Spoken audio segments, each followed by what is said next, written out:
up in lights, he just wants to be heard. Whether it's the beat of the mic, he feels so unlike everybody else, alone. In spite of the fact that some people still think that they know, but no, he knows the code. It's not about the salary, it's all about reality and making some noise, making a story, making sure his click stays up. That means when he puts it down, Todd's picking it up. Let's go. Who the hell is he anyway? He never really talks much, never concerned with status, but still leaving him starstruck. Humble through opportunities given despite the fact that many misjudge him cause he makes a living from writing raps. Put it together himself, got a picture connects, never asking for someone's help or to get some respect. He's only focused on what he wrote, his will is beyond reach, and now it all unfolds, the skill of an artist. Part 1. I've watched for 2 nights now and have not seen the evidence of your report.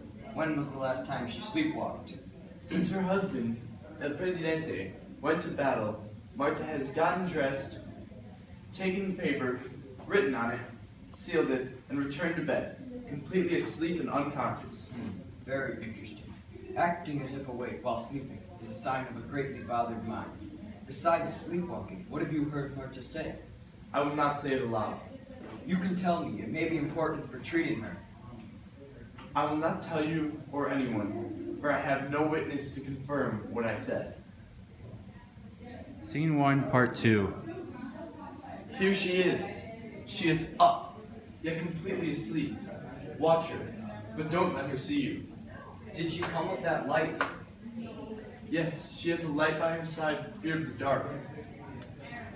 Her eyes are wide open. Yes, but her senses are asleep. Why does she appear to be rubbing her hands together?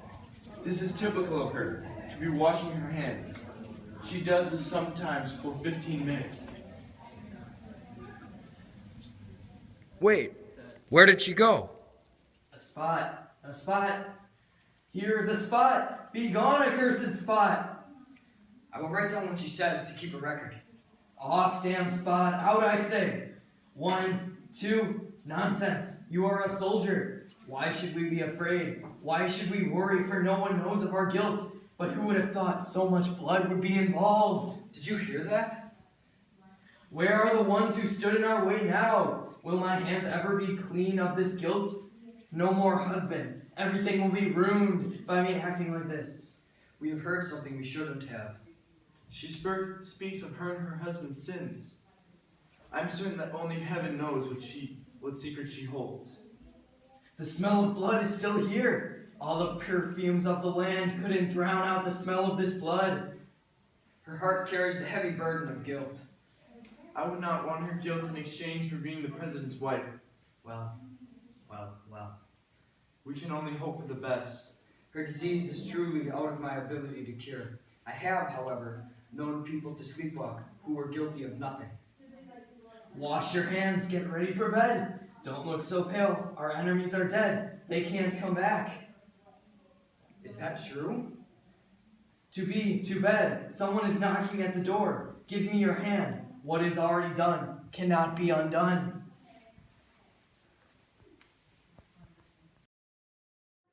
Will she go to bed now? Yes, directly.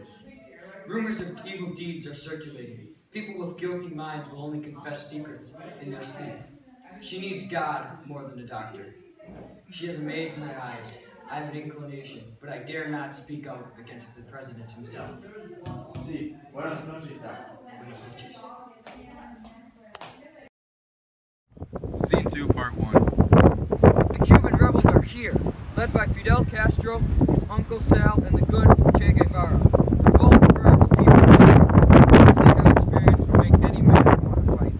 Near Verdara, Cuba. We will meet them on their way. Will Raul Castro be with his brother? Most definitely not. You know how he feels about this. In our heart, we will stand son. Many men who barely man. What is Fulgencio Batista doing? He is fortifying his mansion in Santiago. Some say Fulgencio Batista has gone insane, and others say he is in bitter rage. On this for sure, he cannot control his power. He feels the blood of his secret murder sticking to his hands.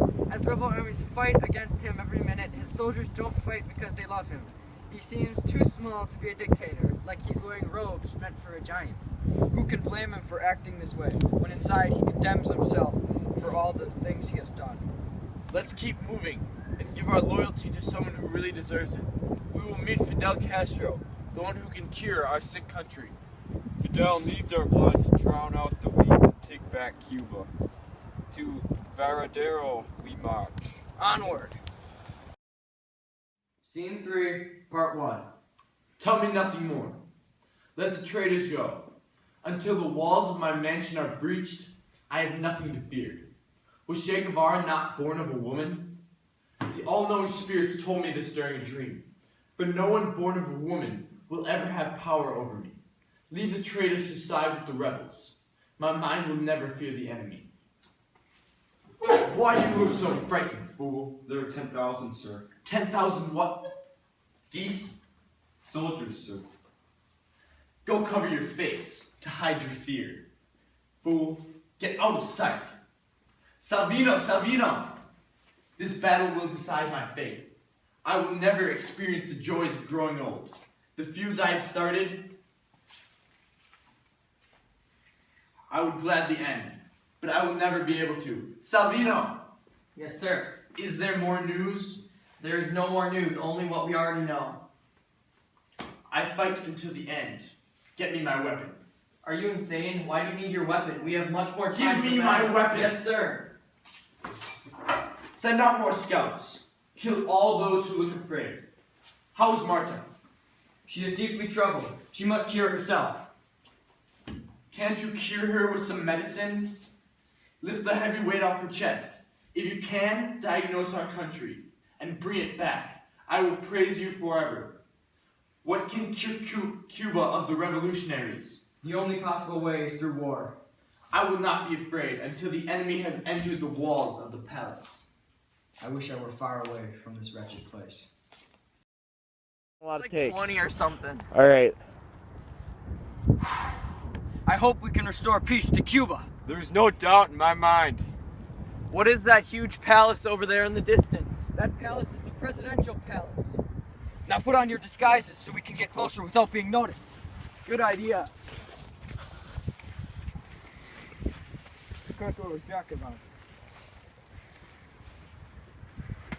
Any new reports, Sal? No new news, only that Batista stays in his palace. Well, that's his only hope, for all of his appointees have left him, and the ones who stay don't do so out of love. Hey, settle down, settle down. We cannot be overconfident. In situations like this, it will get us killed. Only a battle will decide the fate of Cuba now. Onward.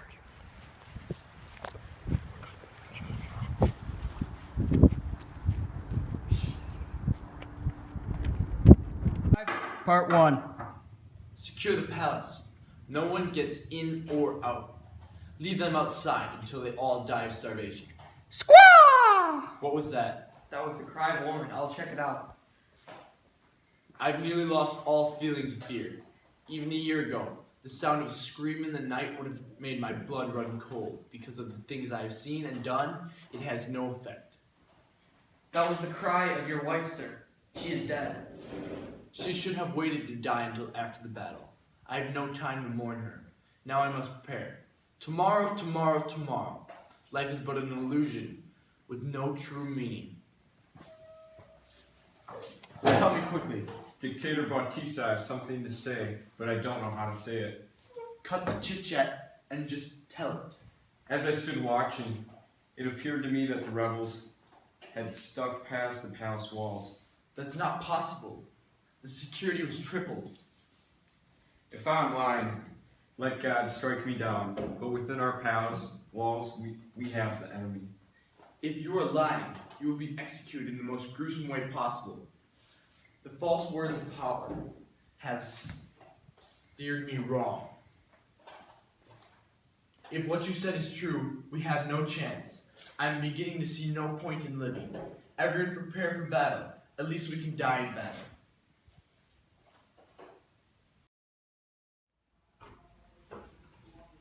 Are we close enough yet? Are we in? This is close enough. Take off your disguises. Sal, you and your son will lead the first battle, while Che and I handle the rest. Let us fight with courage and bring justice to our much-needed country. Blow the trumpets and let the palace know they have company.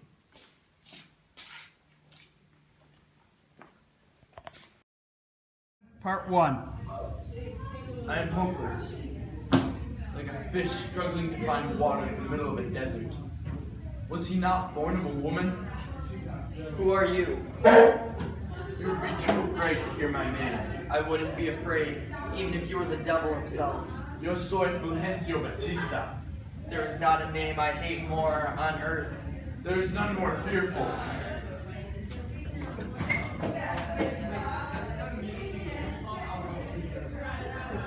You must have been born of a woman. I have nothing to fear. Scene 8, Part 1. Why would I ever commit suicide? I would rather be killed by my enemies than by myself. Turn around, you tyrant. You are the only person I have avoided. For I have already killed too many of your family. I have no words to describe what I think of you. I will simply kill you instead. You are wasting your time, for no one born of a woman can harm me. This may be true, but I was torn from my mother prematurely, and thus not born of a woman naturally. Why did I ever believe what they said? I always knew it was too good to be true. I will not fight you. Then surrender. I will not surrender to you, and kiss the ground before you. Although I may be fighting impossible odds, I will fight until the end.